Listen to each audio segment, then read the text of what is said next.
Hello મિત્રો, હું આજે ઇતિહાસનો ટોપિક લઈને આવ્યો છું કે ઇતિહાસ વિશે આપણે થોડી ઘણી માહિતી મેળવીએ કે ભાઈ ભારતના ઇતિહાસની શરૂઆત ક્યાંથી થાય છે.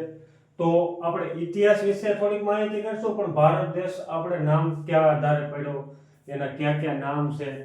તો કે ભાઈ ભારત દેશને બે નામથી ઓળખવામાં આવે છે. એક તો ઇન્ડિયા તરીકે ઓળખે છે અને ભારત તરીકે ઓળખે છે. ભાઈ આ નામ ક્યાં આધારે ભારત અને ઇન્ડિયા પાડવામાં આવ્યા? તો ઇન્ડિયા શબ્દ છે ઇન્ડસ ઉપરથી ઉતરી આવેલો છે. તો ઇન્ડસ એટલે શું?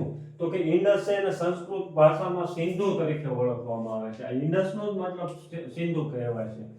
અને પ્રાચીન સમયમાં ઈરાનીઓ સિંધુ નદીથી હિન્દોસ કહેતા હતા. જે ઈરાની લોકો હતા એ સિંધુ નદીને હિન્દોસ તરીકે કહેતા, અને ગ્રીસના લોકો સિંધુ નદીને પરિચિત હતા.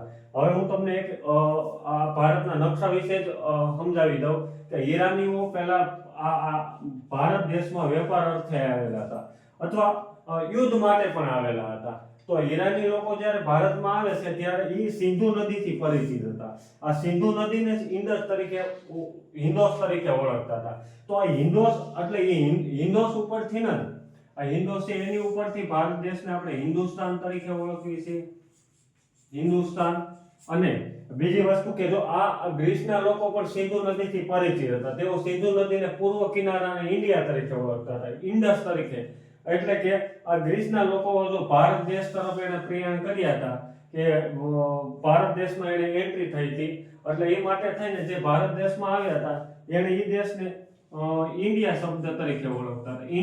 ઇન્ડસ શબ્દ ઉપરથી ઇન્ડિયા શબ્દ આવેલો હતો. અને ઈરાનીઓ હતા તે સિંધુ નદીને હિન્દુસ તરીકે ઓળખાતા. હિન્દોસ ઉપરથી હિન્દુસ્તાન નામ પડેલું છે. એટલે કે ભારત દેશને આપણે બે નામથી ઓળખવામાં આવે, ઇન્ડિયા અને ભારત.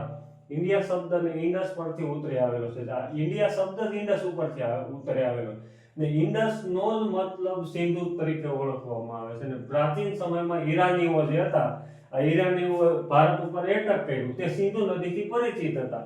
એટલે તે શું કહેતા હતા કે હિન્દોસ તરીકે. આ સિંધુ નદી અહીંથી વહેતી હતી, અહીંથી ચાલુ થઈને અહીંથી અરબ સાગરમાં પાકિસ્તાનમાં થઈને વહેતા છે, એનાથી પરિચિત હતા. તે હિન્દોસ કહેતા હતા સિંધુ નદીને.